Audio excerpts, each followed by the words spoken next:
Acid rain is any form of precipitation with high levels of nitric and sulfuric acids. It can occur in the form of snow, fog, and even dry materials that settle to Earth. Most acid rain is caused by human activities. When people burn fossil fuels, sulfur dioxide and nitrogen oxides are released into the atmosphere. These gases react with water, oxygen, and other substances to form sulfuric and nitric acid. Winds may spread these acidic solutions over hundreds of miles. After it falls to Earth, acid rain enters water systems as runoff and sinks into the ground. This can make water toxic to crayfish, clams, fish, and other aquatic animals. The rest of the food chain, including non-aquatic species such as birds, is often affected as well. Acid rain also harms forests by damaging trees' leaves, robbing the soil of essential nutrients, and making it hard for trees to take up water. By designing cleaner power plants and using fewer fossil fuels, we can reduce the number of pollutants that create acid rain.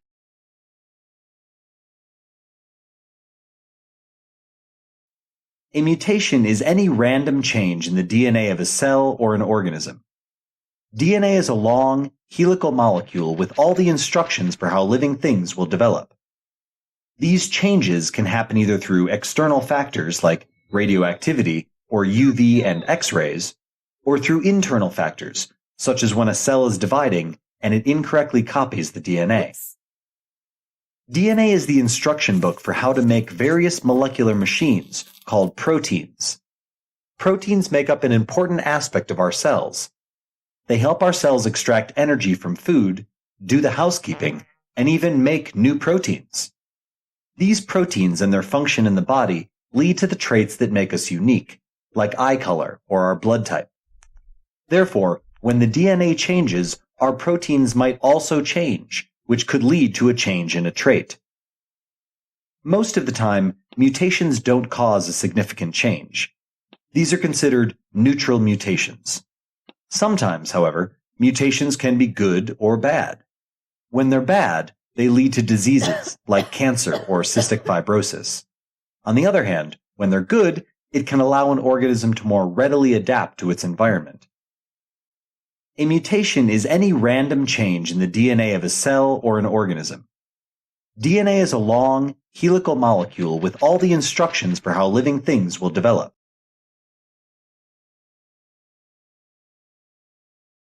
If you're near a rail yard in uncommonly cold temps, though, you may notice tracks pulling apart from one another or bolts shearing off from joints.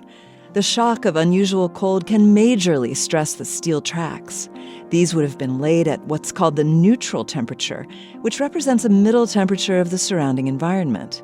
So if the tracks were laid at 70 degrees, they can withstand both hot summer days and frigid winter nights. The problem comes with extreme weather. When the temps dip, say to 30 below 0 Fahrenheit, the steel contracts enough that it can pull apart at the joints. Switches, too, risk getting frozen in place or jammed from snowfall. Luckily, railroad engineers have a tried and true method for avoiding railway damage, and it's the same method you employ to stay warm. They light a fire. Railroads place gas-fed heaters at various spots along the railway, often at switch points. When a cold snap hits, workers manually light the heaters, which steadily burn beside the tracks. The steel tracks don't ignite, and trains have steel wheels that won't catch fire as they roll down the railways. The sight may look like something from the gates of hell, but the small blazes are carefully managed. While other heating systems exist, running an electric current through the rails or using hot air blowers, they can be costly or impractical. An open flame can keep you and the railroads cozy.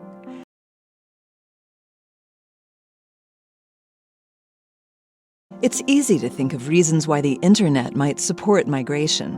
It provides easy access to information about other countries and shifts material aspirations upward by showing what life is like elsewhere. Social media can give people insights into destination countries that may not have otherwise been on their radar.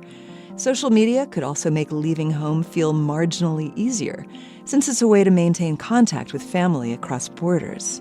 On the other hand, there are reasons why the internet may discourage migration.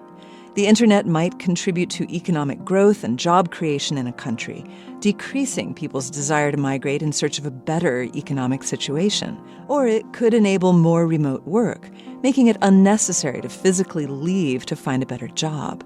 To find out exactly how the internet affects migration, researchers looked at data from the World Bank, the International Telecommunication Union, the Global Peace Index, the Arab Barometer, and the Gallup World Poll to track internet usage and migration patterns.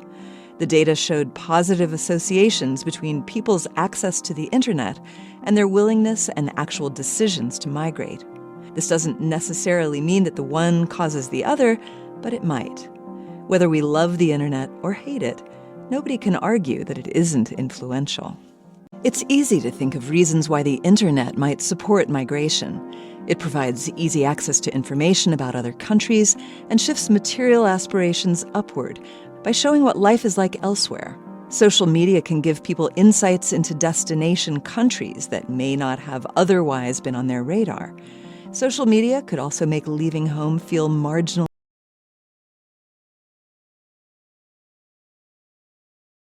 People choke for many reasons. Choking under pressure is more than a flub. Choking happens when a person experiences a dramatic drop in his or her normal skill when under pressure. Choking results from a psychological event. Any situation that involves high pressure to succeed can cause choking. Whether you're giving the toast at a wedding or kicking that game-winning field goal, the importance of the event and the prospect of being judged by others can cause choking. Research shows that when activities require thinking, we're more prone to choke, and when we see familiar faces, our self-conscious pressure builds, making it even harder to think and perform. So what can people do to ward off psychological choking hazards? First, practice putting yourself in realistic, stressful practice situations where you exercise hyper-attention to detail, like when students take practice exams. Second, control your focus. If you're singing an aria, put less attention on the step-by-step maneuvers of the performance and more on how your song fills the room. Last, rethink your stress. Remember that a beating heart and sweaty palms are signs that your body is ready to perform, not indications that you're going to fail.